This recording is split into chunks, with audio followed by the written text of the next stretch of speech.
Oke,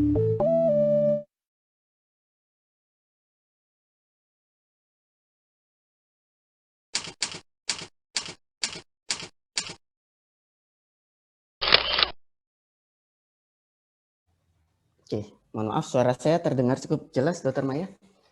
Jelas sekali, Dokter. Oke, baik ya. Saya ucapkan terima kasih pada pimpinan fakultas, kemudian dosen pembimbing kemahasiswaan, Dr. Asar, Dr. Anis, Dr. Merkurius, dan juga pihak BEM dan mahasiswa kami di Fakultas Kedokteran Gigi atas kesempatan yang diberikan pada saya. Pada siang hari ini saya akan cerita saja, begitu, berbagi ya buat para peserta siang hari ini terkait dengan gigi goyang. Gitu. Gigi goyang itu normal atau tidak? Kemudian apakah kita harus pertahankan atau dicabut gitu ya. Itu yang akan saya sampaikan, apakah gigi goyang yang kita alami sebaiknya kita pertahankan ataukah harus dicabut begitu. Nah, mari kita tonton sedikit video ini.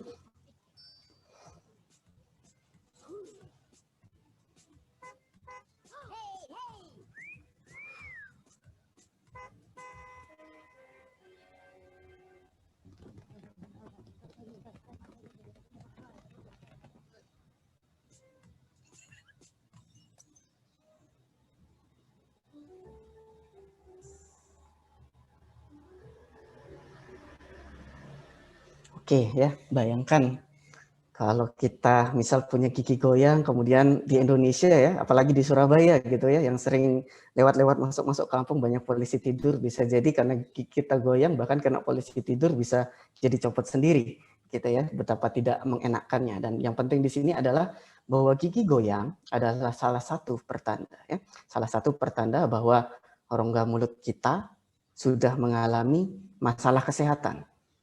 Ya, tadi Dr. Aul sudah bilang bahwa mulut kita ini jendela bagi kesehatan kita secara menyeluruh. Jadi ketika sudah ada pertanda, ya, mari kita coba jaga supaya tidak muncul sakit yang lebih parah. Nah, mari kita mulai dengan sedikit berbincang. Gitu. Ada yang tahu nih siapa nih Ibu cantik ini? Ya, mungkin nih saya lihat pesertanya banyak yang muda-muda juga ya. Mungkin banyak yang suka Korea-Korea juga. Nah, ini bukan artis Korea ya, ini tetangga saya kebetulan di Duku Setro, namanya Mbak Song nih. Kerjaannya jualan putu campur di Pasar Gading gitu ya. Kita lihat kemarin sore saya ketemu kok ngenes banget gitu ya, di depan rumah saya ketemu Mbak Song, kenapa gitu kan. Saya tanya, ternyata lagi mikirin suaminya. Suaminya ini namanya Mas Jung, jualan kelapa hijau di Pasar Rangkah ya, dekat kampus kita ya, dekat di kampus FKG. Saya tanya, kenapa Mbak Song kok bingung gitu. Saya pikir karena omset penjualan suaminya menurun. Enggak ternyata. Karena masa pandemi saya pikir omsetnya menurun, ternyata enggak. Dia berpikir begitu keras karena suaminya yang dulu sangat ganteng gitu, menarik hati, tiba-tiba kemarin malam habis cabut gigi. Gigi depannya jadi ompong. Jadi kegantengannya menurun gitu ya, sehingga Mbak Song berpikir keras gimana nih. Nah ternyata saya coba tanya Mas Jung, apa sih Mas Jung yang sebabin kok bisa cabut gigi begitu. Nah, kemudian kita dibantu oleh nih Dr. Pasarelli dan kawan-kawannya. Ternyata orang cabut gigi itu ya sebabnya kalau diteliti gitu, yang paling pertama karena giginya berlubang ya atau karies. Karies. Kemudian yang kedua karena periodontitis. Periodontitis ini adalah radang dari jaringan penyangga gigi ya, ada tulang, ada gusi, kemudian ada serabut-serabut ligamen periodontal, gitu. Ada juga yang namanya semen. Kemudian yang ketiga karena faktor prostetik atau indikasi untuk prostetik untuk dibuatkan baik itu gigi tiruan ataupun lainnya. Kemudian yang keempat karena ada masalah pada syaraf giginya. Kemudian yang terakhir yang kelima, karena sudah pernah mendapatkan perawatan sebelumnya tapi hasilnya gagal. Pada kasus Mas Jung tadi yang mana? Ternyata dia dicabut karena giginya goyang. Ya, gigi depannya goyang sehingga diagnosanya pasien ini Mas Jung ini mengalami kasus yang namanya sakit periodontitis, keradangan pada jaringan penyangga giginya. Giginya sehat, nggak berlubang gitu. Tapi karena jaringan penyangganya rusak, giginya jadi goyang, harus dicabut. Apa yang dialami Mas Jung? Nah, kurang lebih kayak gini ya. Jadi satu giginya diambil karena goyang lah, sisa gigi lainnya juga goyang begitu. kegoyangannya cukup parah, kemudian gusinya ada perdarahan, gusinya membengkak gitu ya. Jadi ini yang dialami Mas Jung sehingga terpaksa harus diambil giginya dan menyebabkan Mbak Song jadi merenung gitu ya, merengut terus semalaman gitu ya. Oke, nah mari kita masuk. Gigi goyang itu normal atau tidak? Nah, ini yang harus kita ketahui dulu bersama gitu ya. Mungkin sering kita mengalami bahwa pagi-pagi gitu ya, baru bangun tidur, kata dokter Aul tadi malamnya makan rawon setan gitu kalau di Surabaya, kemudian nggak sikatan tidur gitu. Banyak yang nyelip gitu ya, banyak yang nyelip di antara giginya. Nah, bangun-bangun giginya kerasa lebih goyang dibandingkan malam sebelum tidur atau bahkan siangnya. Ya. Jadi seringkali kita merasakan pada pagi hari saat kita baru bangun tidur, gigi kita itu sedikit lebih goyang. Terus kita beraktivitas makin siang, makin malam dengan aktivitas kita seperti biasa, kok kegoyangannya berkurang.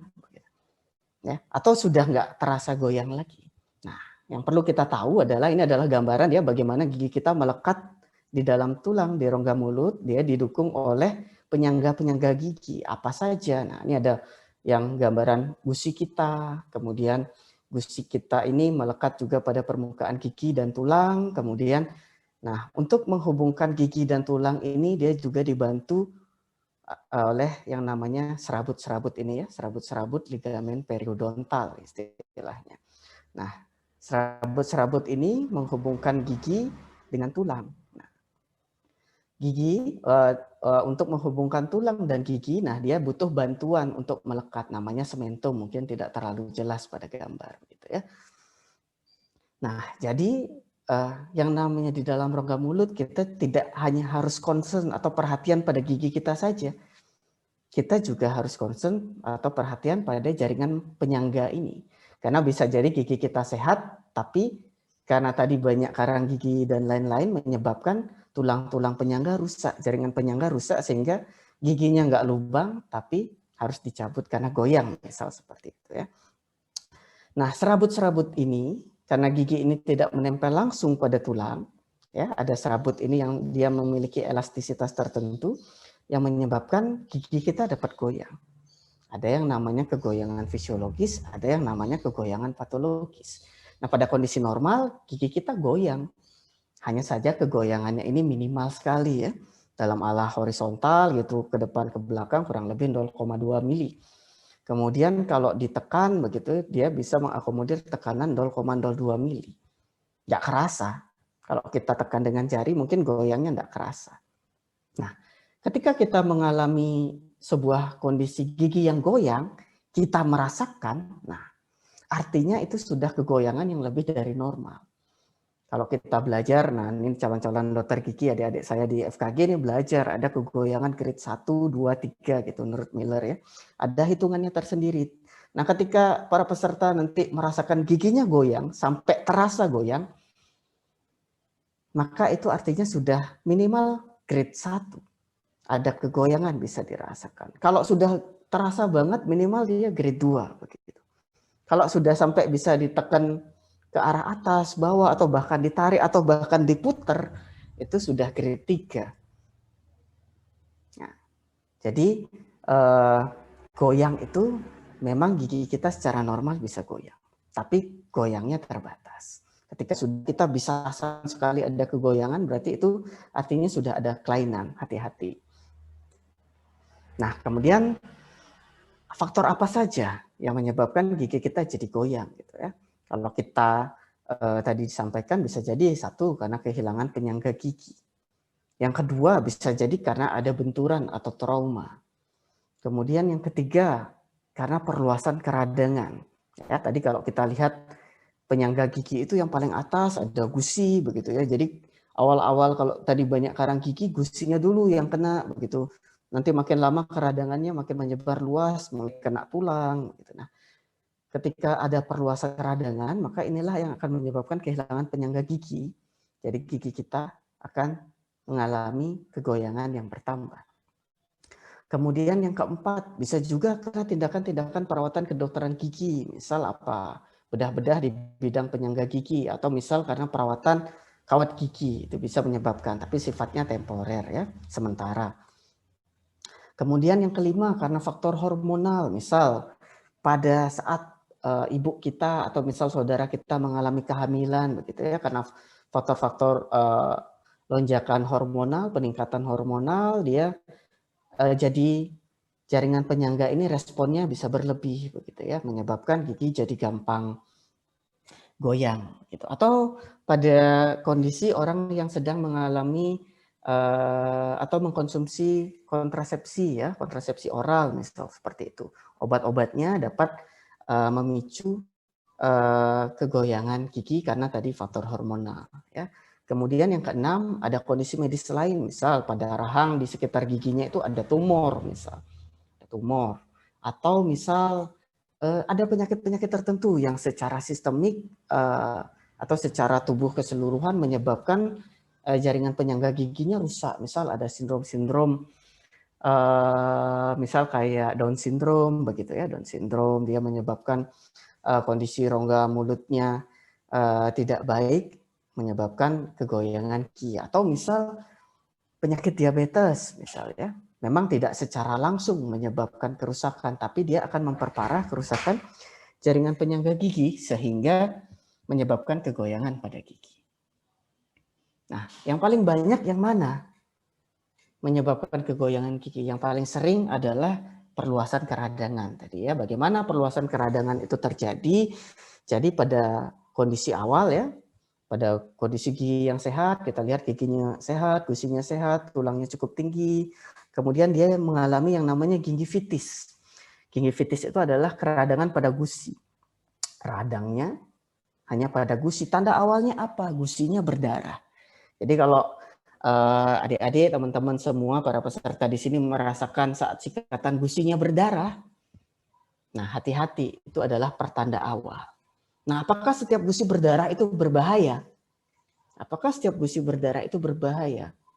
Ya, tentu itu adalah pertanda awal. Tapi pada kondisi yang normal, orang sehat, perdarahan kurang dari 10% ya dari seluruh kondisi rongga mulutnya, itu masih kita bisa nyatakan sebagai kondisi yang sehat. Ya, karena sebab gusi berdarah itu juga banyak begitu. Tetapi ketika dia muncul perdarahan spontan, kemudian sikat gigi kok semua areanya muncul perdarahan, nah itu kita harus waspada. Kita harus lebih care lagi. Segera ke dokter gigi. Tanyakan kondisi apa yang sedang saya alami, kok gusi saya berdarah.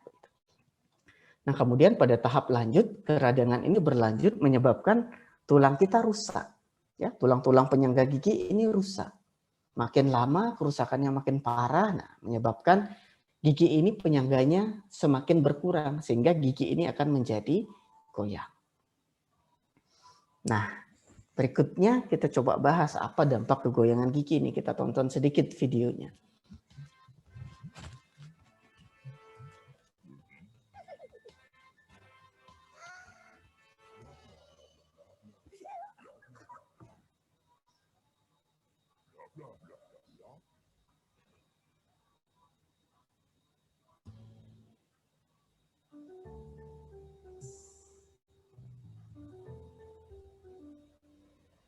Oke ya, salah satu dampak dari kegoyangan gigi ini adalah yang nyata yang barangkali bisa kita rasakan ya, adalah pasti mulut kita akan lebih bau ya.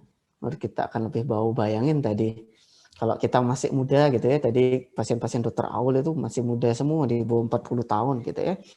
Bayangin kita ketemu orang, bau mulut kita sampai dirasakan oleh lawan bicara kita, bahkan bunga mawar pun yang awalnya indah bisa jadi layu gitu ya kalau kita kena bau mulut.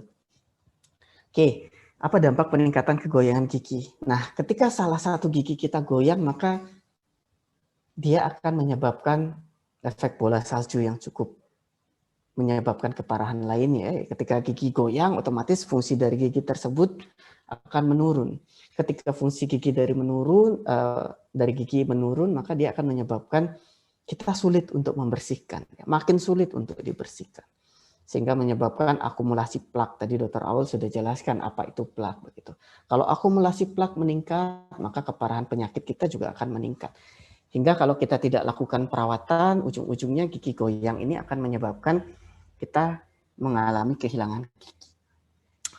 Nah, kemudian apa dampak lainnya yang dapat kita rasakan dalam rongga mulut? Tentu ada gusi berdarah, bau mulut meningkat, jadi gusi membengkak, ya. Kemudian tulang penyangga gigi jadi rusak.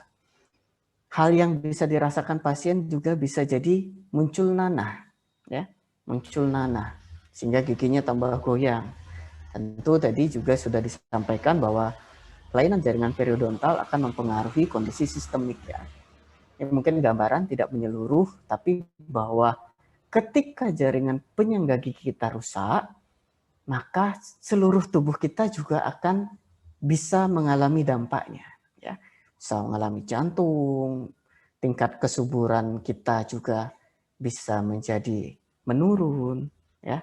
Kemudian masalah di pernafasan, ya. Yang paling sering yang kita temukan di lapangan barangkali adalah kasus kencing manis, begitu ya. Orang dengan kencing manis, jaringan rongga mulutnya, ya, jaringan penyangga giginya umumnya mudah rusak ketika kencing manisnya tidak distabilkan, ya, kadar gula darahnya tidak distabilkan. Nah, dia dapat menyebabkan kerusakan pada jaringan penyangga gigi. Semakin rusak jaringan penyangga gigi juga dapat memperparah dari kadar gula dalam darah pasien dengan diabetes. Jadi penting bagi kita untuk menjaga kebersihan rongga mulut. Nah, kemudian tadi sesuai dengan topiknya, apakah kalau gigi goyang harus cabut atau dipertahankan? Begitu. Tentu yang pertama kita harus tahu dulu sebabnya, begitu ya. Apakah sebabnya misal karena dia hamil begitu, terus giginya goyang karena faktor hormonal misal.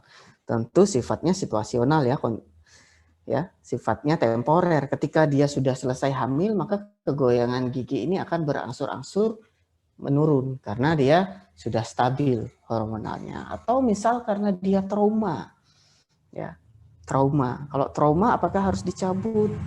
Nah, bisa kita evaluasi dulu bagaimana bisa kita mengenalkan traumanya, gitu ya. Kemudian yang kedua, kita harus evaluasi tingkat keparahannya bagaimana. Tadi sudah ada ya grade 1, grade 2, grade 3 begitu. Ini tugasnya dokter gigi. Makanya kalau nanti teman-teman memiliki kegoyangan gigi, maka tahap 1 segera ke dokter gigi begitu. Untuk dievaluasi 4 hal ini begitu ya. Dokter gigi akan menilai sebabnya apa. Kemudian untuk pertimbangan apakah dicabut ataukah dipertahankan. Yang kemudian dua, dievaluasi bagaimana keparahannya begitu ya. Kemudian yang ketiga, dievaluasi bagaimana prognosa. Prognosa itu adalah gambaran bagaimana nih kondisi gigi ini kalau misal dia tidak dirawat, kalau misal dia dirawat, nah bagaimana kira-kira gambaran hasil ke depannya. Apakah dia mampu untuk dipertahankan, baik untuk dipertahankan atau sebaiknya diambil. Yaitu dokter gigi akan menilai. Kemudian yang keempat, dokter gigi akan menyesuaikan dengan rencana perawatan. Ya. Dokter gigi akan menyesuaikan apakah setelah dikonsultasikan dengan pasien yang mengalami gigi goyang, apakah sebaiknya dicabut atau dipertahankan. Ya. Jadi tidak semua gigi goyang harus dicabut, dapat dipertahankan dengan mempertimbangkan 4 hal ini. Nah, kemudian apa yang harus dilakukan kalau kita mengalami gigi goyang? Tadi saya sampaikan pertama, harus segerakan ke dokter gigi. Kenapa harus segerakan ke dokter gigi? Karena yang bisa membantu pasien untuk menilai apa yang terjadi, kenapa giginya kok goyang itu dokter gigi. Jangan sesekali kita kalau misal awam begitu ya, giginya goyang gitu. Terus ternyata digoyang-goyangkan. Ini kenapa gigiku saking penasaran tambah digoyang-goyangkan. Itu tidak boleh. Kita harus segerakan ke dokter gigi. Nah, kalau kita misal sulit untuk segera ke dokter gigi, apa yang bisa kita lakukan? Minimal hindari dulu konsumsi makanan lengket atau makanan-makanan dengan tekstur yang keras. Kemudian kurangi tekanan pada area gigi yang mengalami kegoyangan. Kemudian saya tekankan sekali lagi, tolong jangan berusaha menggoyang-goyangkan gigi dengan apapun alat. Ya, yang ekstrim yang saya pernah temukan, seorang pasien menggoyangkan giginya berusaha begitu ya. Apa ya, tang-tang alat pertukangan begitu ya. Jadi ketika datang giginya makin goyang. Bisa jadi gigi yang awalnya bisa dipertahankan karena sudah diusahakan untuk digoyang-goyang lebih awal menjadi lebih parah lagi sehingga ujung-ujungnya harus dicabut. Nah, yang perlu diketahui oleh seorang pasien ya bahwa ketika gigi kita goyang itu perawatannya macam-macam. Yang namanya gigi goyang itu hanya satu penanda bahwa kita memiliki sebuah penyakit. Ya, kembali lagi saya katakan bahwa yang namanya gigi goyang adalah sebuah pertanda bahwa kita memiliki penyakit. Tidak cukup dengan hanya mengatasi kegoyangannya, penyakitnya hilang. Ya, jadi itu sebabnya harus segerakan ke dokter gigi. Kemudian dokter gigi melakukan pemeriksaan, dinilai 4 hal tadi, kemudian dia akan menentukan rencana perawatan.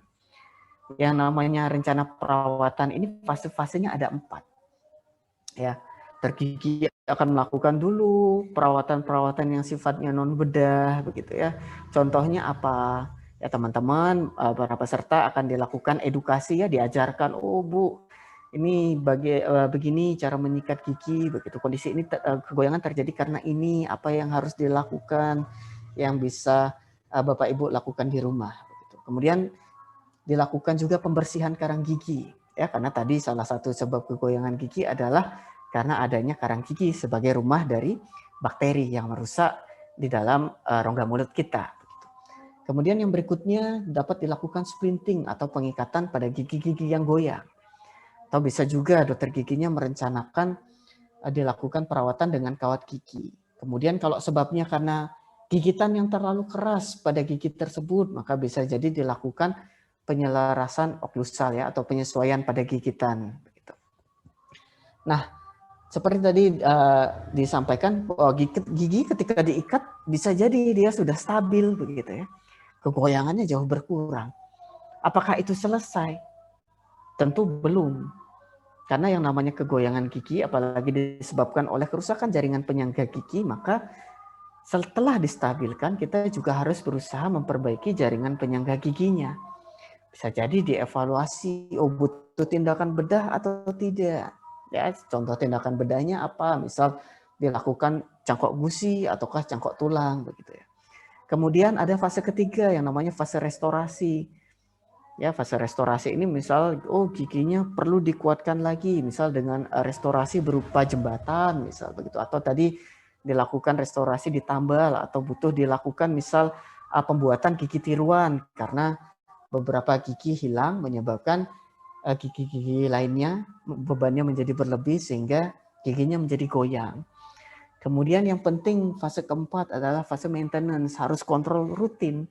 Ya, tadi Dokter Aul menyampaikan 2 bulan begitu dia pasien-pasien dari Dokter Aul disarankan untuk kontrol ya. Pada pasien dengan kelainan periodontal umumnya minimal ya 3 bulan ya, maksimal 3 bulan dia harus kontrol. Nggak bisa orang dengan gigi goyang begitu ya, orang dengan kelainan periodontal kontrol ke dokter giginya seperti orang sehat yang minimal 6 bulan. Tidak bisa ya. Jadi ketika para peserta di sini misal mengalami gigi yang goyang, maka kontrol ke dokter giginya harus lebih rutin dibandingkan orang yang dalam tanda petik kondisi jaringan penyangga giginya sehat. Nah, ini misal contoh gitu ya, pasien saya kalau kita lihat yang dikeluhkan adalah gigi depan atas ini. Ya. Gigi depan atas ini dia giginya jadi miring-miring, begitu kalau kita lihat dari langit-langitnya karang giginya cukup banyak, begitu kemudian giginya menonjol. Dia adalah laki-laki 39 tahun, seorang penyiar radio ya. Giginya goyang, warna karang giginya kehitaman begini ya. Kemudian gigi bawahnya juga ada yang hitam, ada yang kuning begitu ya. Pasien ini juga perokok, konsumsi kopi begitu. Gigi depan bawah juga goyang. Nah, kemudian dari foto ronsen apa yang terlihat gitu ya. Kalau kita lihat nih gigi depan atasnya, gigi depan atas yang kiri ini kerusakannya cukup parah ya. Kerusakannya cukup parah. Level tulangnya sudah sangat di bawah sehingga giginya jadi modot ya. Kalau kita lihat gambar ini dia giginya modot. Nah, Kemudian apa yang dilakukan dokter gigi? Nah, satu, tadi setelah diajarkan bagaimana cara menyikat gigi, diedukasi pasiennya, minimal dibersihkan dulu karang giginya ya. Minimal dibersihkan dulu karang giginya. Jadi yang tadi karang giginya menumpuk di depan gini, dihilangkan supaya bersih. Setelah karang giginya hilang, apa yang tampak? Tampak akar giginya kelihatan ya, gusinya memerah. Gusinya merah. Nah, ini yang menyebabkan ketika kita tadi selesai membersihkan karang gigi, bisa jadi linu. Karena awalnya permukaan gigi yang tertutup menjadi terbuka. Tapi ini jauh lebih sehat untuk ke depannya. Nah, kemudian apa yang bisa kita lakukan? Nah, dokter giginya di sini merencanakan, oke, gigi yang tadi modot kita kembalikan dulu, gitu ya. Kita kembalikan dengan perawatan minor ortodontik, begitu. Kemudian setelah giginya dikembalikan, yang modot-modot, kemudian giginya diikat. Ya. Lakukan splinting periodontal. Ini kita bisa lihat gambaran pada rahang atas depan ini. Ada gambaran seperti alur berbeda, berwarna mungkin mirip ya dengan gigi. Ini sebenarnya giginya sudah diikat. Begitu ya. Kemudian pada rahang bawah, gigi-gigi yang goyang juga dilakukan pengikatan ya. Di splinting dengan fiber dan tambahan komposit ya. Ada bahan seperti bahan tambalan gigi. Nah, ketika gigi-gigi ini sudah diikat, begitu dia akan lebih stabil. Biasanya setelah diikat, pasien akan jauh lebih nyaman. Pasien jauh lebih nyaman dan di sini butuh usaha ya. Kita sebagai dokter gigi, kalau tadi kata dokter Aul harus bawel gitu, ngingetin bahwa setelah stabil nggak cukup, nggak berhenti sampai sana perawatannya begitu. Harus ada perawatan tambahan. Misal seperti ini gigi-gigi yang sudah sisa akar harus dicabut, kemudian dia harus dibantu sisa gigi yang ada ini dengan membuatkan gigi tiruan begitu. Ya, sehingga ketika perawatannya selesai, kita bisa lihat di sini pasien selesai menggunakan gigi tiruan sehingga gigitannya menjadi lebih stabil ya. Giginya disesuaikan supaya gigi di depan ini tidak lebih keras, kita lihat posisinya lebih baik ya. Tadi awalnya makin lama makin miring, gusinya kita lihat awal berwarna merah dia menjadi lebih normal. Nah, kemudian kalau kita lihat di sini setelah perawatan kok gusinya jadi melorot begitu, lebih turun ya. Nah, itulah salah satu ketika penyangga tulang sudah rusak, maka lama-kelamaan gigi ini yang awalnya radang, kalau dia makin sehat dia akan semakin melorot ya, semakin ke bawah. Nah, bagaimana mengatasinya dia di fase ketiga restorasi? Kita bisa misal melakukan penambalan begitu ya supaya hasilnya tampilannya lebih bagus. Atau misal kita bisa lakukan kalau di dokter gigi misal dilakukan pembuatan gigi falmas begitu ya, atau veneer dari gusi, dibuat gusi tiruan begitu sehingga bisa menutupi area yang berlubang ini. Tapi kalau misal pasiennya tidak telaten seperti pasien saya ini, dia sulit menjaga kebersihan rongga mulutnya, maka saya sarankan pada pasien ini sebaiknya dibiarkan terbuka sehingga dia bisa menjaga kebersihan di area gigi tersebut lebih mudah. Misal dengan menggunakan sikat gigi interdental begitu ya untuk bagian-bagian yang terbuka ini. Sehingga pasien lebih mudah untuk menjaga kebersihan rongga mulutnya. Nah, kemudian pasien berikutnya nih, pasien masih muda sekali ya, 29 tahun. Nah, kita lihat gusinya membesar. Giginya goyang banget. Ini tadi yang Mas Jung tadi ya, gambaran video dari Mas Jung tadi. Giginya goyang, kemudian dilakukan probing tadi sampai masuk ya, lebih dari 15 mili kerusakannya begitu ya. Kita lihat gusinya membesar. Kemudian pasien ini masih muda tapi gigi bawahnya sudah habis semua dan tidak memakai gigi tiruan. Ketika saya tanyakan, Pak, bagaimana cara makan Bapak? Jadi emut saja, di blender begitu. Ya, makan sebisanya kemudian ditelan. Apa yang kemudian dialami pasien ini kemudian mengalami yang namanya dislipidemia ya. Kadar lemaknya meningkat begitu. Kenapa? Karena dia tidak bisa mengunyah dengan baik, kemudian dia mengalami masalah dengan pencernaan, kemudian kadar lemak dalam darahnya juga menjadi tidak baik. Nah, ini kita lihat nih. Gambaran awal ketika Mas Jung ini datang, giginya ada yang sampai berwarna sangat kuning, ada kemudian di beberapa gigi di kiri atas ini kita lihat berwarna kehitaman gitu. Nah, kenapa kok sampai jorok begini? Ya jelas pasiennya tidak mampu untuk melakukan menyikat gigi. Kalau saya tanya, Bapak menyikat gigi, tapi tentu tidak bisa dilakukan dengan benar ya, sehingga tidak bisa efektif apa yang dilakukan. Sehingga kita lihat nih giginya berwarna kuning, gusinya membengkak gitu ya. Tentu tidak menjadi fungsional ya. Kita lihat foto ronsennya gimana. Bahkan ada gigi yang sirkus ya, gigi melayang nih di atas, habis tulangnya ya, habis tulangnya. Mungkin kalau kita jahil jadi dokter gigi disentil aja gitu dia lagi gigi kiri atas. Nah, apa yang direncanakan? Nah, otomatis pada pasien seperti ini kita ambil ya giginya karena dukungan tulangnya sudah tidak optimal begitu. Pada gigi-gigi yang dicabut apa yang terlihat? Nah, ini kita lihat, bisa lihat gigi taring kanannya, karang giginya cukup banyak menempel ya, sampai bahkan pada akar gigi. Sampai di bawah dia masih ada karang gigi. Kemudian pada gigi-gigi yang akarnya ganda, nah misal di sini kita lihat gigi geraham kecil, di sini akarnya ganda, pada area percabangannya banyak sekali menumpuk karang gigi. Begitu. Setelah diambil, kemudian gusinya dibedah, disesuaikan, tulangnya disesuaikan, dijahit. Nah, pasien ini siap menerima gigi tiruan. Ya.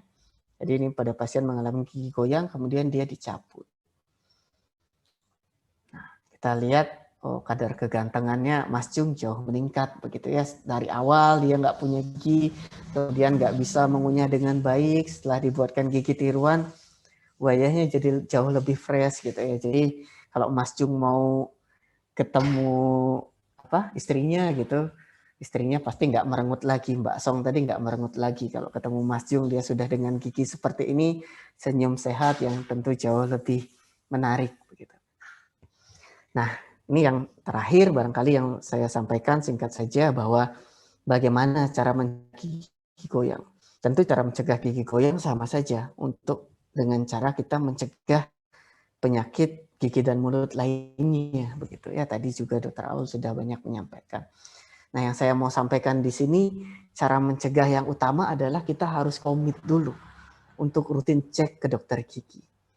Karena yang namanya prosedur membersihkan karang gigi ataupun menjaga kesehatan mulut tidak cukup dengan kita melakukan manual. Seefektif apapun kita membersihkan rongga mulut kita, karena sumber dari karang gigi tadi adalah salah satunya air liur kita sendiri, maka harus rutin kita untuk cek ke dokter gigi. Minimal untuk dilakukan evaluasi. Ya, minimal bersihkan karang gigi. Bisa dicek adakah karang gigi atau adakah gigi yang berlubang yang butuh untuk ditangani segera. Itu harus dilakukan. Nah, pada orang-orang dengan kelainan gigi yang goyang atau tadi dengan kasus periodontitis begitu, maka harus lebih rutin lagi cek ke dokter gigi. Nah, minimal 3 bulan sekali begitu. Karena dia resiko untuk mengalami kelainan rongga mulut yang lebih parah jauh lebih besar dibandingkan dengan orang dengan kondisi rongga mulutnya yang sehat. Seorang pasien dengan periodontitis, ya, pasien ya dengan gigi goyang gitu didiagnosa sebagai periodontitis, kemudian giginya dicabut, ya, yang goyang misal dicabut, maka pasien ini tetaplah seorang pasien dengan periodontitis seumur hidup ya. Yang namanya pasien periodontitis itu sama kayak pasien kencing manis atau pasien dengan darah tinggi. Seumur hidup dia akan tetap menjadi pasien dengan darah tinggi. Seumur hidup akan tetap menjadi pasien dengan kencing manis. Ya, hanya saja penyakitnya ini bisa kita kendalikan supaya tidak menjadi lebih aktif, tidak menjadi lebih parah. Oleh karena itu harus lebih rutin ke dokter gigi. Kemudian yang kedua, makan makanan bergizi, beragam dan tinggi serat. Gitu. Jangan lupa konsumsi buah dan sayur. Kalau panduan di ahli gizi saat ini sudah bukan lagi 4 sehat 5 sempurna gitu ya, sudah tak ada ya. Sekarang panduannya piringku begitu ya, ada porsi-porsi yang harus kita sudah sesuaikan begitu. Kemudian yang ketiga, harus menyikat gigi ya dengan benar. Jangan lupa juga untuk membersihkan lidah kita gitu ya. Karena rongga mulut kita bukan cuma gigi, tapi ada lidah, ada mukosa pipi, ada mukosa-mukosa sekitar begitu ya. Dan tentu jaringan penyangga gigi yang juga harus dibersihkan.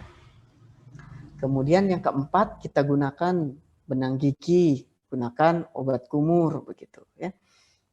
Untuk membantu membersihkan. Tadi data Riskesdas disampaikan Dr. Aul. Kalau kita tanya nih dari data Riskesdas orang Indonesia, apakah rajin menyikat gigi atau melakukan prosedur menyikat gigi? Oh, lebih dari 90% menyatakan, oh iya, saya menyikat gigi gitu ya. Angkanya menyentuh 94, sekian persen begitu ya. Kemudian sikat giginya udah benar atau enggak gitu. Tadi disampaikan juga Dr. Aul cuma 2,8%. Orang Indonesia itu sikatan dengan benar. Yang dimaksud benar tadi juga disampaikan bahwa oh dia menyikat gigi 2 kali sehari. Kemudian waktunya benar ya, setelah sarapan sama malam sebelum tidur.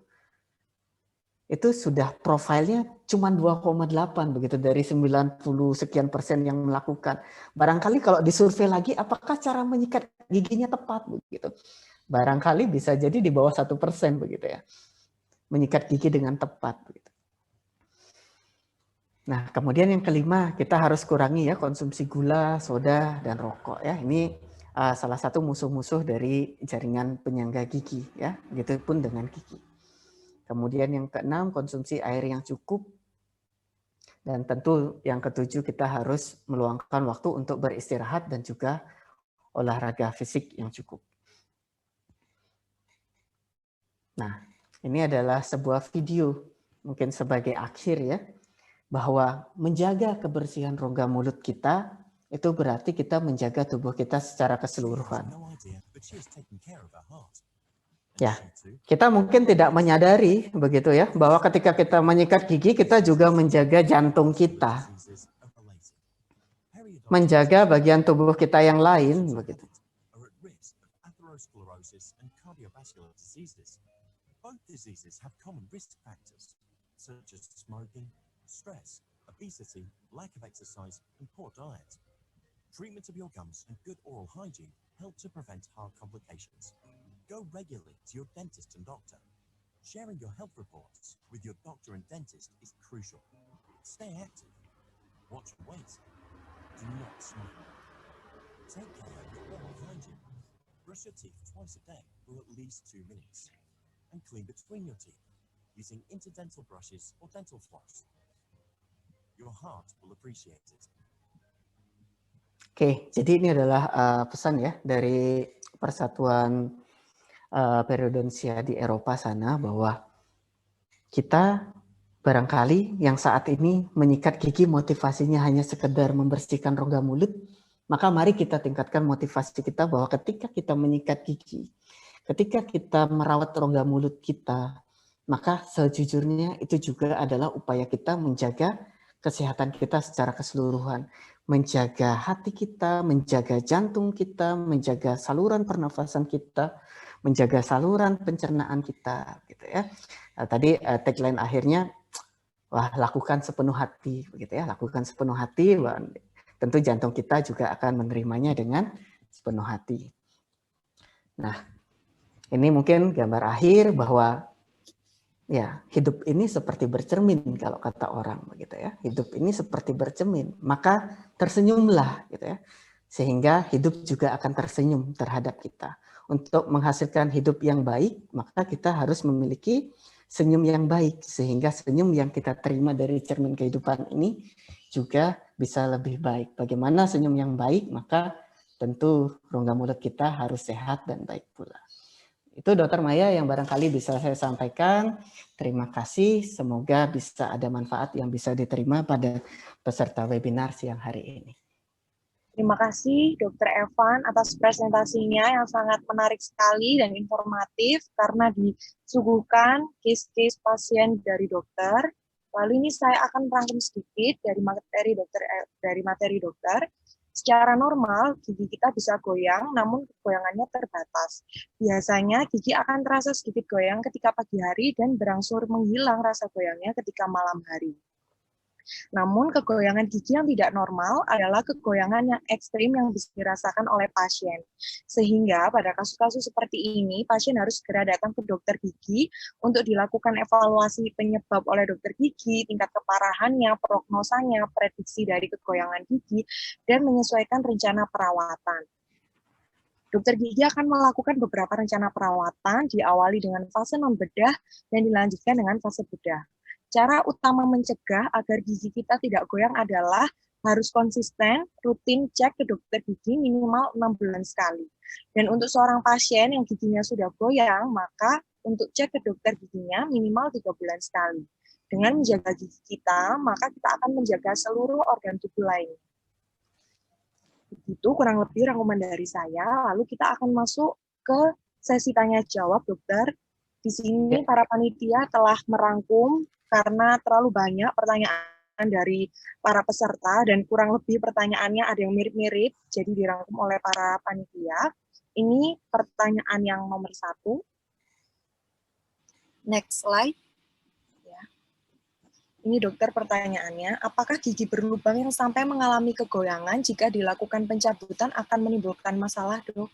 Oke, baik. Jadi apakah gigi yang berlubang yang sampai mengalami kegoyangan jika dilakukan pencabutan akan menimbulkan masalah? Oke, jadi jangankan gigi berlubang ya, jadi jangankan gigi berlubang, gigi yang sehat pun, misal giginya tidak berlubang, goyang, kemudian dicabut, akan menimbulkan masalah. Masalah apa? Masalah pada gigi lainnya minimal. Ya, jadi ketika kita sebagai seorang pasien misalnya mempertimbangkan atau ingin memikirkan untuk cabut, tuh aku cabut saja, gigiku sakit, gigiku cabut, maka kita tidak boleh hanya memikirkan selesai sampai cabut, itu yang saya tekankan tadi, ya. Kita tidak boleh hanya memikirkan selesai sampai cabut, ya. Balik lagi kalau kita ngomong gigi itu ciptaan Tuhan, begitu ya, gigi itu ciptaan Tuhan. Ketika kita menghilangkan sebuah ciptaan Tuhan, itu kita punya kewajiban untuk mengembalikan. Ya, kita punya kewajiban untuk mengembalikan. Jadi kalau Bapak Ibu Mas Mbak di sini punya kepikiran, saya mau cabut gigi, kemudian itu ada di area fungsional, ya. Maka kita juga harus pikirkan ketika gigi ini saya cabut, bagaimana saya menggantinya. Itu dulu yang harus dipikirkan. Jadi kalau pertanyaan ini apakah menimbulkan masalah? Pasti. Kalau tidak segera dilakukan penggantian gigi yang hilang digantikan dengan protesa atau gigi tiruan begitu. Itu yang pertama. Nah, kenapa sebuah gigi yang dicabut ini pasti menimbulkan masalah? Karena ketika gigi kita cabut, gigi kita itu kan nggak cuma 1-2. Tapi di dalam rongga mulut kita ini ada 32 nih. 32 kalau lengkap begitu ya. Di mana gigi-gigi ini saling berpegangan tangan nih.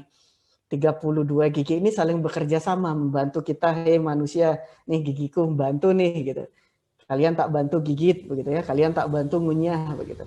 Nah, kalau satu hilang, maka pegangan ini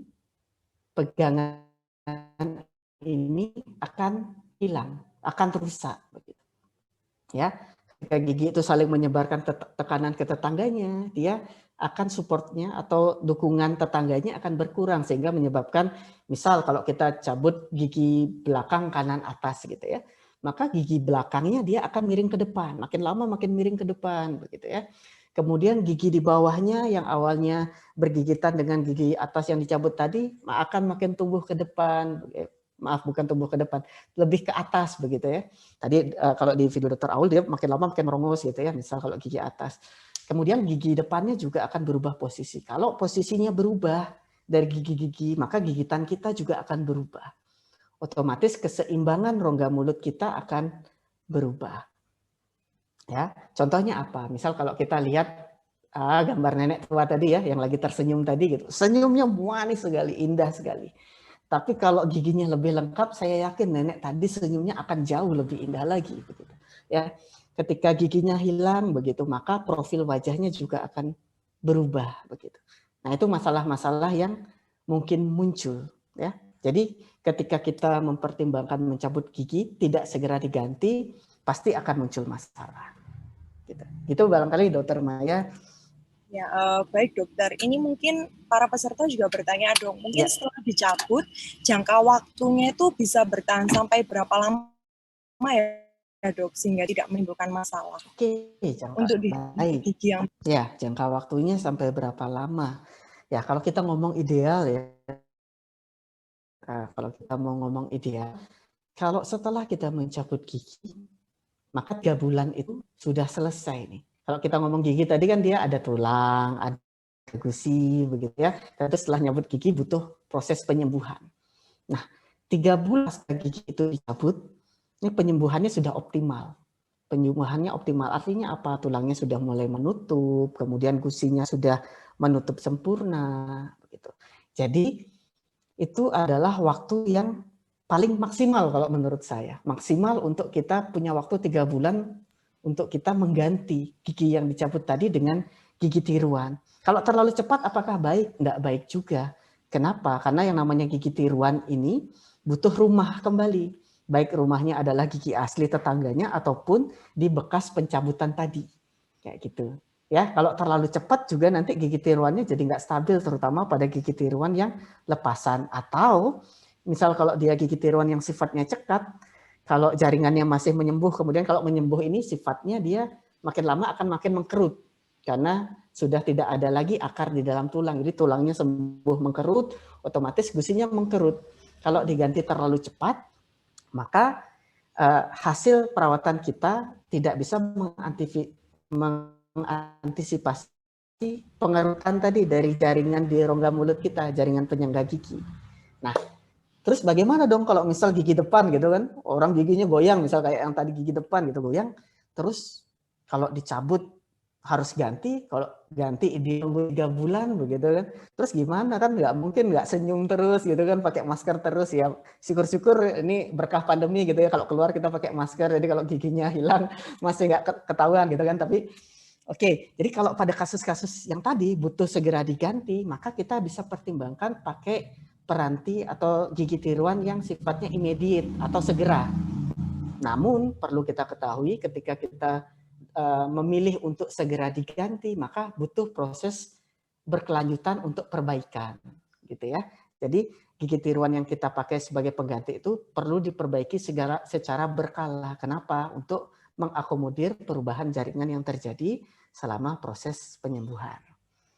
Gitu, Dr. Maya. Ya, baik, terima kasih Dokter Evan, sangat jelas sekali penjelasannya. Lalu kita langsung saja ke pertanyaan kedua nih dok. Ini dok pertanyaannya, apa efek samping dari gigi berlubang hingga mengalami kegoyangan yang tidak dicabut selama bertahun-tahun? Oke, efek samping ya. Ya kalau kita ngomong efek samping itu sebenarnya sesuatu yang dapat terjadi namun tidak selalu terjadi kan begitu ya. Sesuatu dapat terjadi, sudah diketahui dapat terjadi tapi tidak selalu terjadi. Ya, jadi kalau kita punya gigi lubang kemudian goyang, tidak kita cabut atau jangan deh dicabut gitu ya, tidak dirawat begitu karena tidak semua gigi berlubang dan goyang itu harus dicabut. Maka kita coba ganti bahasanya menjadi kalau nggak dirawat selama bertahun-tahun apa yang terjadi? Satu, yang terjadi karena ini gigi berlubang kasusnya, maka infeksinya yang awalnya hanya melibatkan permukaan gigi bisa menyebar sampai ke rumah dari gigi itu. Ya, bisa menyebar, jadi infeksinya bisa menyebar ke rumah dari gigi, yaitu jaringan penyangga gigi. Kalau dia infeksinya sudah menyebar, otomatis kerusakannya sudah bertambah parah. Efek yang dapat dialami pertama rasa nyeri, pasti ya.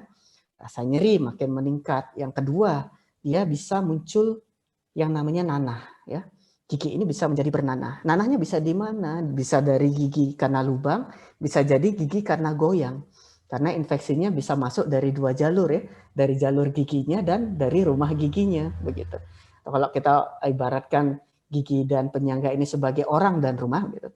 Maka kalau orangnya kena COVID, nah, maka area rumah ini juga bisa menjadi udaranya bisa jadi mengandung virus begitu ya. Sehingga gigi-gigi lain, nah anak bapak dari orang-orang yang kena COVID ini atau gigi rusak ini bisa jadi juga tetangga atau orang di sekitar di area rumah tersebut menjadi ikut rusak.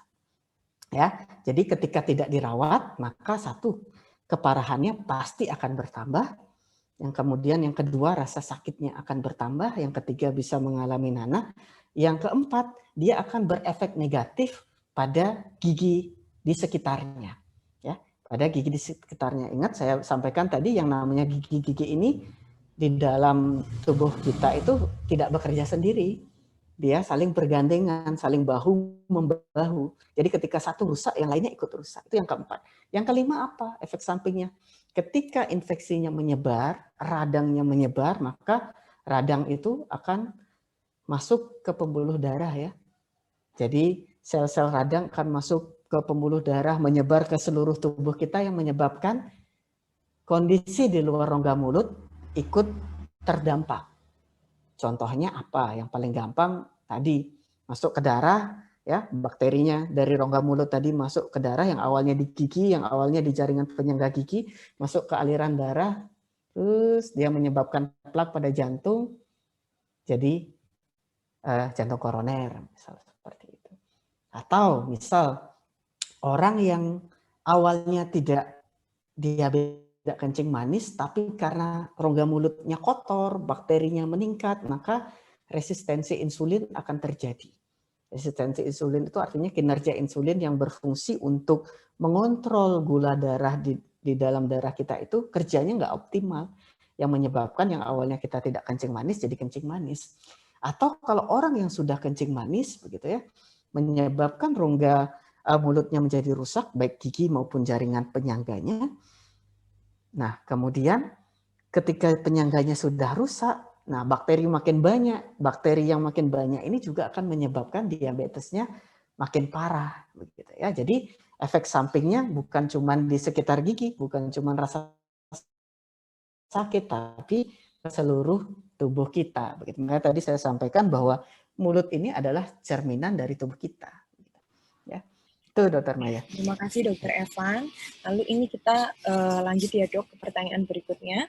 Apakah ada hubungan antara penyakit sistemik dengan kegoyangan gigi, Dokter? Oke, apakah ada hubungan? Balik lagi saya sampaikan ya bahwa selalu ada hubungan ya. Kalau gini, kalau kita sakit, anggaplah flu gitu ya, sakit ringan gitu. Apa sih yang kadang-kadang pertama kali kita rasakan? Pasti rasa dalam rongga mulut kita pasti nggak enak kan? Agak sepat-sepat, jadi agak serak gitu kan, jadi nggak enak. Sebelum sakit yang lebih parah muncul. Bahkan yang katanya orang Indonesia sakit masuk angin gitu ya. Masuk angin ini kan nggak ada sebenarnya penyakit masuk angin gitu kan. Bahkan ketika kita masuk angin, kalau kita aware gitu ya, perhatian rongga mulut kita sudah jauh lebih awal nggak nyaman begitu. Nah, jadi ini menggambarkan bahwa sebenarnya rongga mulut kita ini menggambarkan kondisi kita secara sistemik. Jadi kalau terkait pertanyaan ini, apakah ada hubungan? Pasti sangat ada ya. Tadi saya sudah sampaikan, misal penyakit sistemik, ada beberapa penyakit sistemik yang secara langsung menyebabkan kegoyangan gigi. Ya, secara langsung. Penyakit sistemik secara langsung menyebabkan kegoyangan gigi. Contohnya apa? Sindroma-sindroma, misal tadi ada Down syndrome, ya, trisomi 21, atau sindrom tertentu, misal Papillon-Lefevre syndrome, begitu ya. Mungkin jarang ya, tidak banyak yang tahu. Jadi itu secara langsung. Jadi kalau kita mengalami penyakit itu, maka kita akan mengalami yang namanya periodontitis sebagai manifestasi penyakit sistemik. Artinya penyakit sistemik itu langsung menyebabkan kerusakan pada jaringan penyangga gigi, sehingga gigi jadi goyang. Ada juga penyakit-penyakit yang secara tidak langsung menyebabkan gigi kita jadi goyang. Contohnya apa? Nah, contohnya salah satunya tadi yang umum adalah kencing manis, begitu ya. Ketika seseorang kencing manis, dia nggak langsung nih menyebabkan gigi menjadi goyang. Tapi dia menyebabkan darah kita menjadi kental. Kalau darah kita menjadi kental, otomatis pertahanan tubuh kita juga nggak bagus. Ya. Kemudian suplai nutrisi ke dalam tulang, suplai nutrisi ke dalam gusi sebagai bagian dari rumah gigi juga nggak bagus. Begitu. Kemudian terkait air liur, kalau orang dengan kencing manis, air liurnya dia akan makin kental, kemudian dia akan makin mengandung lebih banyak gula, sehingga bakteri tumbuh makin banyak. Nah, ini menyebabkan, secara tidak langsung menyebabkan kerusakan pada jaringan penyangga gigi. Nah, itu kalau dari penyakit ke kegoyangan. Nah, kalau dari kegoyangan ke penyakit sistemik ada, balik lagi tadi dua arah ya. Dua arah, misal Kalau dia tadi ada goyang, ada infeksi menyebar ke sistemik, bisa menimbulkan banyak keluhan. Bahkan saya punya satu pasien ya mohon maaf, pasien baru menikah 25 tahun, 3 tahun menikah nggak bisa punya anak ya. 3 tahun menikah nggak bisa punya anak begitu. Kemudian datanglah dia begitu, datangnya tentu bukan datang ke dokter gigi bukan karena nggak bisa punya anaknya begitu ya, tapi karena dia memiliki keluhan gigi goyang. Keluhan gigi goyang di depan bawahnya goyang begitu. Ternyata setelah diperiksa oke, rongga mulutnya ternyata sangat tidak bersih. Kenapa tidak bersih? Karena pasien ini kerja di BUMN ya. Kerja di BUMN, nah sebut saja Pertamina gitu. Sebut saja Pertamina, kerjanya sering keluar kota. Tingkat stresnya tinggi begitu ya. Tingkat stresnya tinggi. Sehingga dia tidak pernah punya waktu untuk bisa menjaga kebersihan mulut. Karang giginya banyak, giginya goyang gitu. Kemudian kita lakukan tadi perawatan ya, mulai dari fase 1 yang non bedah, begitu yang butuh bedah kita bedah, yang butuh ditambal kita tambal, yang butuh diganti gigi tiruan diganti gigi tiruan, kemudian dirutinkan kontrol. Apa yang terjadi? Nah setelah 2 tahun, bukan 2 tahun ya, 1,5 tahun. 1,5 tahun kemudian dia datang. Dia datang dengan kabar yang cukup gembira bahwa istrinya posisi saat itu lagi hamil trimester 2. Nah, artinya apa? Saya tidak mengatakan bahwa kalau kita merawat jaringan penyangga atau merawat gigi yang tidak baik bisa menyebabkan istri yang hamil jadi hamil rendah ya. Tapi paling tidak perawatan rongga mulut yang kita lakukan dapat menjaga tingkat keradangan di dalam tubuh kita itu supaya minimal, sehingga tingkat kesuburan atau fertilitas baik laki-laki atau perempuan akan menjadi lebih baik. Nah, itu contoh nyata yang barangkali saya alami. Begitu, Dr. Maya. Baik, terima kasih Dr. Evan. Kita akan ke pertanyaan berikutnya, pertanyaan yang keempat. Adakah faktor lain yang menyebabkan gigi goyang di usia muda selain akibat karang gigi, Dok? Apakah vape dapat menyebabkan masalah pada gigi? Oke, apakah ada faktor lain yang menyebabkan gigi goyang di usia muda? Oke, selain akibat karang gigi. Nah, tadi saya jelaskan kan ada 6 faktor tadi ya. 6 faktor penyebab gigi menjadi goyang. Di usia muda, misal yang paling gampang contohnya apa? Hormonal. Kalau kita lagi menstruasi, maaf rekan-rekan yang perempuan gitu ya, para peserta yang perempuan, kalau orang seringnya bilang lagi PMS gitu kan, PMS kan sensitif nih kan, dikit-dikit senggol dikit bacok gitu. Jadi gampang sekali sensitif ya. Begitu juga dengan jaringan periodontal, jaringan penyangga gigi ini. Sensitif karena lonjakan hormonal tadi. Maka kalau kita periksa gigi kita akan sedikit lebih goyang. Bahkan kalau mungkin Dr. Maya pernah melakukan pembersihan karang gigi pada pasien yang dengan menstruasi, maka berdarahnya akan jauh lebih banyak begitu. Karena jaringannya lebih sensitif. Itu misal karena faktor hormonal. Atau kalau kita misal mitos di orang Jawa gitu ya, sering kita dengar, oh kalau seorang ibu hamil ketiga maka giginya tanggal 3 gitu ya. Itu sering ada di masyarakat. Itu juga karena faktor hormonal begitu. Faktor hormonal. Nah, kemudian apalagi faktor lain, misal orang muda selain karang gigi, misal karena trauma atau benturan ya. Misal orang kebentur jatuh gitu ya, bawa motor jatuh natap aspal gitu. Giginya nggak patah, tapi giginya jadi goyang. Ya, ada trauma pada jaringan penyangganya, itu juga bisa menyebabkan. Kemudian faktor-faktor lain misal karena penyakit sistemik bisa jadi, atau bisa jadi ada mengalami tumor di rahang sehingga penyangganya jadi rusak karena tumor, itu bisa juga. Ya, yang paling perlu kita perhatikan kalau kita karena penyakit periodontitis misalnya, ada yang namanya kecenderungan seseorang untuk mengalami penyakit periodontitis ya. Karena faktor apa? Misal faktor genetik ya. Faktor genetik atau faktor turunan juga mempengaruhi. Ya, kalau mungkin adik-adik yang lagi sekolah di FKG pernah dengar yang namanya periodontitis agresif begitu ya. Itu sering kena penyakit pada orang muda. Itu ada yang namanya familial aggregation, ada keterkaitan keluarga, ada faktor genetik. Itu juga berpengaruh. Nah, kemudian saya coba jawab yang kedua, apakah vape menyebabkan masalah pada gigi, dapat menyebabkan 100% pasti dapat begitu. 100% pasti dapat. Memang ada studi yang mengatakan begini.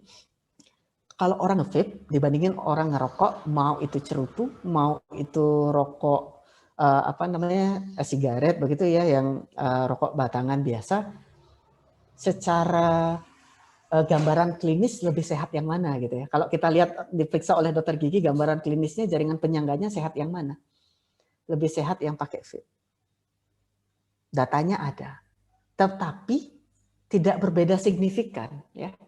Tidak bermakna perbedaannya. Artinya apa? Ya mau kamu, kalau selama kita pakai produk tembakau ya, menghasilkan panas, menghasilkan material-material terkait dengan tembakau, itu juga akan menyebabkan masalah baik pada gigi maupun rongga mulut lainnya, termasuk penyangga gigi. Begitu, Dokter. Oke, terima kasih Dokter Evan. Langsung saja ke pertanyaan kelima. Apakah benar pemberian susu formula untuk anak sebelum tidur merupakan salah satu penyebab gigi berlubang pada anak, Dok? Dan bagaimana cara mencegah gigi berlubang pada anak? Oke, ya, ini susu formula gitu ya, susu sufor. Ya, jadi kalau kita di bidang kedokteran gigi mungkin ada namanya nursing battle caries begitu ya. Lubang gigi, karies itu lubang gigi yang disebabkan karena anak ini punya kebiasaan ngedot gitu ya. Kebiasaan ngedot. Seringkali kan kita sebagai orang tua tuh seringkali biar anaknya gampang tidur, wis ngedot aja, kasih susu sambil ketiduran begitu kan. Jadi kalau pertanyaan di sini, apakah pemberian susu formula untuk anak sebelum tidur merupakan salah satu penyebab gigi berlubang pada anak? Iya. Jika, nah ada jikanya tentu ya. Jika kita memberikan susu formula tersebut sampai anaknya ketiduran, kemudian tidak dibersihkan, begitu ya. Jadi yang namanya penyebab gigi berlubang itu ada intensitas, ada durasi, ada frekuensi, begitu ya, ada pengaruh. Kalau dia misal minum susu formula sampai ketiduran terus-menerus gitu, pasti giginya akan gigis ya. Giginya pasti akan gigis ya. Giginya pasti akan gigis. Tapi kalau cuma sekali, 2 kali, ya belum tentu menyebabkan. Ini kita berbicara pada kondisi yang terus-menerus menjadi sebuah kebiasaan begitu. Maka susu formula ini dapat menyebabkan gigi berlubang. Kenapa? Karena susu itu kan manis ya. Susu itu manis, ketika dia dibiarkan dalam rongga mulut, maka akan menjadi sumber makanan bagi bakteri ya. Kemudian bakteri ini akan memfermentasi gula-gula pada susu ini yang menyebabkan suasana mulut menjadi asam. Nah, suasana asam inilah yang menyebabkan mineral-mineral pada gigi akan menjadi larut. Kalau dia larut, otomatis kekuatannya berkurang dan lama-kelamaan dia akan menjadi gigi berlubang. Lama-kelamaan akan menjadi gigi berlubang. Nah, kemudian bagaimana cara mencegahnya? Kalau dengan anak kebiasaan seperti ini, satu, maka kita sebagai orang tua yang punya anak seperti ini, usahakan jangan membiarkan anak sampai tertidur minum susu. Ya, jadi silakan berikan, misal dia masih ngedot gitu ya, silakan diberikan. Setelah itu usahakan minimal diberikan air putih ya. Setelah dia ngedot dengan susu, kalau punya kebiasaan ngedot, setelah susu gantilah dotnya diisi dengan air putih. Ya, sehingga minimal membantu membersihkan. Selain diganti dengan air putih, apa yang paling baik? Anak diajarkan untuk berkumur, minum secara langsung ya. Dibanding ngedot, minum dari gelas jauh lebih baik. Ya, minum air putih. Selain minum, diajarkan untuk berkumur dengan air putih. Selain berkumur, maka disinilah peran orang tua lebih penting. Maka bantulah, biasakan bantu untuk anak membersihkan gigi. Ya, anak kecil misal 2 tahun gimana caranya? Ya, dibantu ya dengan jari kita, jari telunjuk dibebat dengan kasa begitu ya. Kemudian diisi bisa dengan obat kumur atau cukup air, kita bantu bersihkan gigi anak kita setelah dia ngedot. Nah, ini dapat membantu mencegah untuk gigi berlubang. Karena proses ngedot. Lah, kalau bagaimana mencegah gigi berlubang pada anak karena faktor lainnya, misal, ya tentu kayak tadi ya, kita harus lebih care sebagai orang tua, karena yang namanya anak, apalagi anak batita misal gitu ya, di bawah 3 tahun begitu, peran orang tua yang jauh lebih penting untuk membantu membersihkan. Orang tua memberi contoh, dibantu dibersihkan, sehingga anak ini punya kesadaran yang tumbuh sejak dini untuk membantu menjaga kebersihan rongga mulutnya. Cara menjaga yang lain gimana?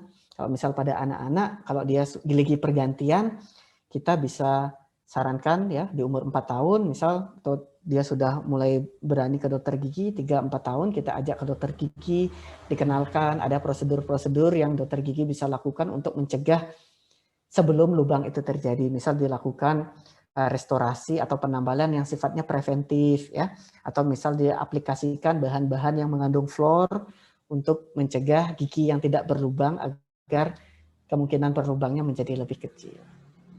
Ya, seperti itu mungkin yang bisa kita lakukan. Terima kasih dokter. Kita akan berlanjut ke pertanyaan yang ke-6. Dulu pernah gigi berlubang dan sudah ditambal dok. Sekarang muncul ngilu padahal sudah rajin sikat gigi dan menggunakan sikat gigi khusus gigi sensitif. Faktor apa saja yang menyebabkan hal itu terjadi? Oke, baik. Nah, nih. Mudah-mudahan Bapak atau Ibu yang mengalami ini mendengar ya. Jadi ketika kita sudah merawat gigi yang berlubang, kayak itu saya sampaikan tadi, yang namanya perawatan gigi tidak bisa sekali selesai gitu ya. Karena butuh yang namanya fase keempat, maintenance begitu ya. Butuh kontrol berkelanjutan. Ketika gigi sudah ditambal, nah bisa jadi gigi mengalami lubang di area lainnya dari gigi tersebut ya. Kalau kita ngomong gigi kan bisa jadi lubangnya di atas, bisa jadi lubangnya di samping gitu ya. Bisa jadi di area gigi lain ada lubang sehingga menyebabkan rasa linu, atau yang kedua bisa jadi ada kebocoran tepi dari tambalan. Ya, ketika kita menambal gigi bisa jadi ada kebocoran. Nah, kebocorannya dari mana? Bisa jadi tambalannya ada yang patah, misal ada yang retak, atau sisa gigi di sekitar tambalan ini mengalami lubang, ya, sehingga muncullah rasa ngilu atau rasa linu. Ya, jadi itulah kenapa tetap harus melakukan kontrol rutin ke dokter gigi minimal 6 bulan sekali untuk dievaluasi. Tambalan ini masih cukup sesuai ataukah malah dia sudah tidak sesuai dan harus diperbaiki begitu ya. Jadi ada banyak kemungkinan. Yang kedua tadi ya, selain satu bisa jadi tambalannya bocor, yang kedua tadi bisa jadi ada lubang di area lain dari gigi selain yang sudah ditambal ya. Kemudian yang ketiga bisa jadi rasa ngilu ini diakibatkan apa? Karena gusi atau jaringan penyangga di sekitar gigi ini mengalami kerusakan sehingga menimbulkan ada yang namanya saku gusi. Jadi gigi, tulang, dan gusi itu nggak sempurna menempel. Ada ruangan antara gusi dan gigi. Nah, ketika ruangan ini bertambah luas, bertambah dalam, begitu, maka itu akan menyebabkan akar dari gigi kita menjadi terpapar. Baik itu karena gusinya turun atau gusinya tersingkap. Ya, itu akan menyebabkan juga rasa linu. Jadi apakah sikat gigi saja cukup? Sangat tidak. Ya, apakah sikat gigi saja cukup? Tidak. Tentu butuh untuk kontrol secara berkala. Kemudian faktor apa saja yang menyebabkan? Ya, tadi ya 3 hal itu dapat menyebabkan gigi yang sudah ditambal bisa menimbulkan rasa ngilu. Kemudian penting juga untuk kita tahu bahwa yang namanya rongga mulut ini lucu ya. Ada yang namanya mirror effect gitu ya. Ada yang namanya river pain atau nyeri-nyeri atau rasa linu yang sebenarnya tidak ditimbulkan dari gigi itu. Bisa jadi gigi lainnya yang terasa linu, tapi rasa nyerinya ini menyebar begitu, menyebar sehingga gigi yang sudah ditambal ini juga menjadi terasa linu. Itu bisa menjadi faktor juga yang menyebabkan hal itu terjadi. Nah, apa yang harus dilakukan kalau mengalami hal ini? Satu, tentu harus kontrol ke dokter gigi, itu kuncinya gitu ya. Balik lagi karena kita tidak dapat memeriksa atau menentukan sendiri apa yang kita alami. Butuh bantuan dari seorang dokter gigi untuk bisa menentukan apa penyebabnya, apa yang harus dilakukan berikutnya. Gitu, Dokter Maya. Baik dokter, kita masuk ke pertanyaan terakhir karena waktunya sudah habis sebenarnya. Ini pertanyaan terakhir ya dok. Kapan kita harus ke dokter gigi umum dan ke spesialis periodontia? Oke, kapan harus ke dokter gigi umum dan kapan ke dokter spesial? Ini yang nanya nih pasti teman-teman koas nih. Oke, jadi gini, dokter gigi umum itu memiliki kompetensi yang banyak ya, kompetensinya yang luas. Ketika Bapak Ibu mengalami keluhan gigi dan mulut, saya sangat sarankan jangan langsung datang ke spesialis, ya, datanglah ke dokter gigi umum dulu, ya. Termasuk gigi goyang tadi, dokter gigi umum boleh melakukan perawatan. Perawatannya apa yang dilakukan? Misal perawatan pada fase 1 tadi ya, perawatan non bedah. Misal apa? Bapak Ibu akan diedukasi, teman-teman semua, Mas Mbak akan diedukasi, diajarin oleh dokter giginya. Oh, ini sebabnya A, B, C, dan D yang harus dilakukan A, B, C, dan D begitu. Kemudian butuh ke dokter spesialis atau tidak, dokter umumnya juga akan bisa menilai begitu. Nah, kalau bagi dokter umumnya apa pertimbangannya merujukkan begitu sekarang barangkali ya. Barangkali seperti itu. Apa pertimbangannya? Satu, ketika menemukan sebuah kondisi penyakit periodontitis yang parah ya. Kalau kita ngomong klasifikasi kasus, maka ini klasifikasi kasus tipe 4 ya. Klasifikasi kasus tipe 4. Jadi kalau kasus penyakit perio itu ada 1, 2, 3, 4 gitu. Kalau 4 ini artinya yang sudah parah, periodontitis yang parah. Maka rujuklah ke spesialis perio. Tapi tolong merujuk, jangan langsung merujuk. Nah, lakukanlah perawatan-perawatan fase 1, silakan begitu ya. Kemudian yang kedua, karena tadi kasusnya parah, maka indikatornya apa? Indikatornya misal kehilangan perlekatan klinisnya lebih dari 5 mili begitu ya. Lebih dari 5 mili. Apa itu kehilangan perlekatan klinis? Jadi ketika kita ukur dengan probe begitu ya, jarak dari leher gigi sampai ke dasar dari sulcus atau ya, jarak dari pocket kita ke perlekatan gusi di gigi itu lebih dari 5 mili. Itu namanya kehilangan perlekatan klinis. Nah, kemudian apa lagi indikatornya? Ketika teman-teman menemukan bahwa ini kasus perio tapi di luar kompetensi. Nah, di luar kompetensi itu penting ya. Kita memahami, kita sudah semua punya batasan-batasan. Ketika dia misal butuh kompetensi yang lebih tinggi, nah, silakanlah rujuk ke spesialis periodontia. Kalau untuk pasien di mana? Saya tetap kalau sebagai seorang pasien ketika mengalami masalah gigi dan mulut, maka pertimbangkanlah untuk ke dokter gigi umum terlebih dahulu. Begitu, Dokter Maya. Dokter Evan, ini sebenarnya masih ada beberapa pertanyaan dok di kolom chat Zoom, namun kita ada keterbatasan waktu. Jadi saya ucapkan terima kasih kepada